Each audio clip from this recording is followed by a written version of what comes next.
The opportunity at a conference where I was speaking to speak to the man that created the genetic book. Not the man who knows about genetics or studies genetics, the man who created genetics. And I said, what do you think about health and genes? He said 5% isn't hurt. I said 5%. Only 5% comes from your background. He said absolutely.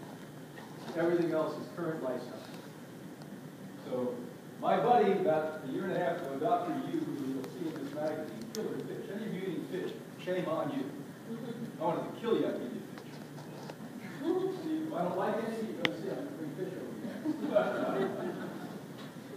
Dr. Yu called me and said, you fed up? You know why we were fed up? Because in the United States of America that year, 8,500 women laid on a surgical table and had their breast removed when they didn't have cancer, under the name rock gene. That's what we call what? Sexism and abuse. And we're going to look back and say, you mean to tell me back in 2011, 2012, you were cutting women's breast off under the auspices that they may get some cancer? And you mean to tell me women allowed that to happen? Women allowed that to happen? Oh, doctor, yes. Please get the surgical knife out immediately. Just lap my breast right off. We've got a long way to go. We're primitive. Anyone who thinks we're bright, my God, you're not bright. So the genetic code, mapping this out will expose the distorted pattern before the way out of this dilemma. Genetics. That gives people a way to get off the hook. Oh, I can still eat hamburgers, sit on my butt, not do anything, pump up chemicals from my clothing, from the air I breathe, from the water I drink. Now this is actually genius. I'm actually going to have it blown up sometime.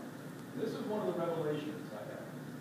A buddy of mine came, it took him a long time to get it through my thick head, and said, you realize that your DNA, your chromosomes are 98% phosphorus.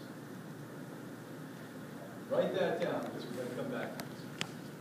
And 2% oxygen, 98% phosphorus, 2% oxygen.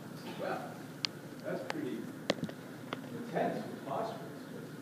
I knew enough about phosphorus where I said that was a very, what we would call unstable structure.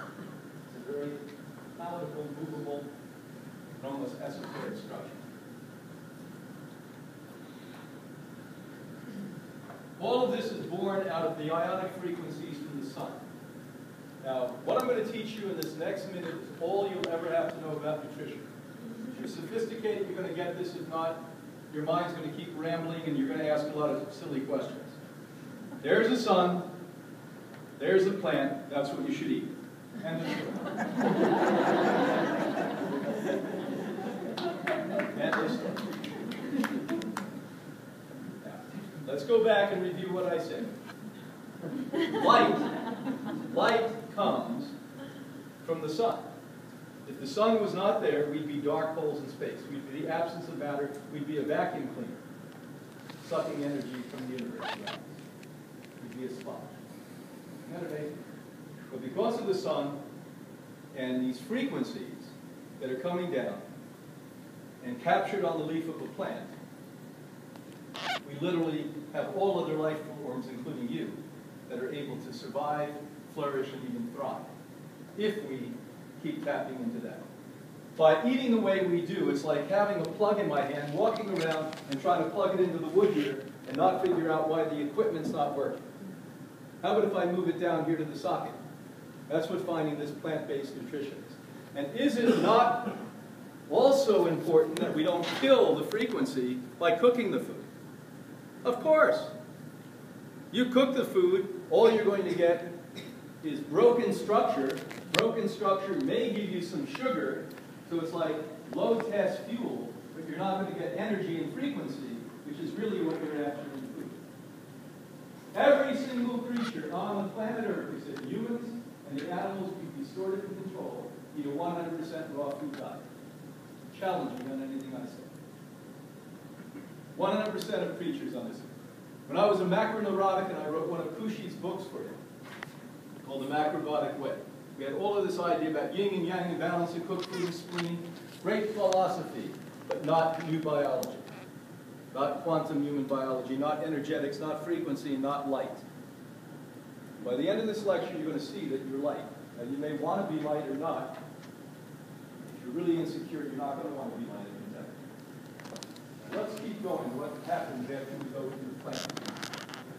This is the first way we get energy on this planet. We're going to go to a second. This is called photosynthesis.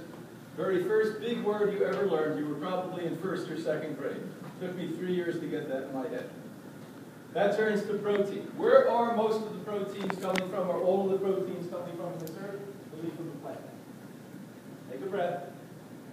You allow an animal to eat the leaf of the plant, then chase the animal, slaughter the animal, cook the animal. You think you're going to get a complete protein? That's like me saying, I want to breathe, but let me put my head under water. That's about how much sense that makes. When I train Olympic level athletes, most recent Venus Williams, not only was I training for the Olympics in Wimbledon, but I was training her so she wouldn't die. 2 years ago, she was told by doctors, whenever you hear this, you know they don't know what they're talking about. Oh, Venus, you're going to die in 5 years. You have an autoimmune disease. No such thing as an autoimmune. And then they say ridiculous things to the poor patient. They know you're not educated, you're fearful. They say, oh, your immune system is attacked you. Not right. If your immune system attacked you 3 to 5 minutes from now, you would die. What has happened is over a long period of time, you've confused your immune system cells. And remember, the immune system is not this big solid wall. It's a gathering of remarkable cells with genius and godliness. It's a T cell, which is a brilliant general, an H cell, a lieutenant, eosinophils, basophils, neutrocytes, grandocytes, that all have energetic fields, that in fact are a perfect armed forces. That what their job was originally is to take care of the small amount of bacteria, fungus, yeast, viruses that existed on this earth. But as humans started to employ our minds and eliminate our instincts, we started to kill the bird that ate the bug that ate the bacteria. And before you know it, we had massive amounts of bacteria, massive amounts of viruses. We started to move all over the world like crazy people, ship things on airplanes, and now we threw the ecosystem off. We cut down the rainforest. We pollute the oceans.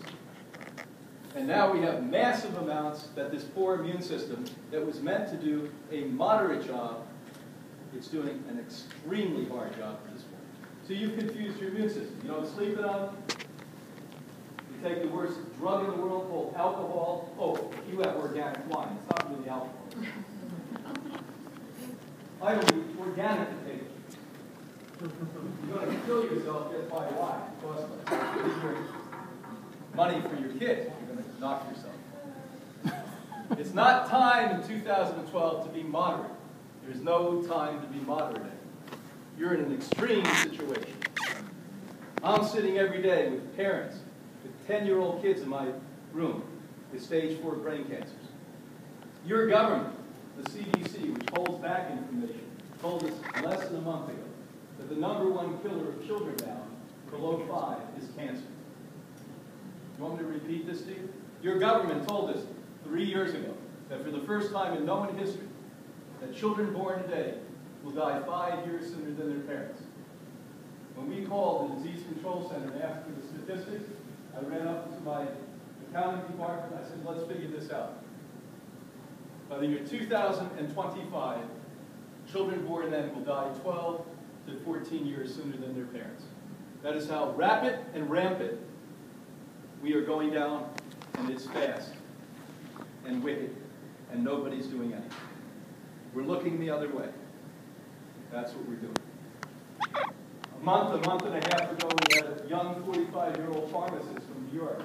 Every week on Friday, honor the guest, because this takes a lot of strength to come to a place like Hippocrates and take your life back. We don't want any wussies there. We don't want any whiners there. We don't want anyone who wants us to heal you. We don't heal you. We teach you, we love you, we respect you, we hold your hand the rest of your life. When you graduate, we actually counsel you for free the rest of your life. Not on the phone. You send things back.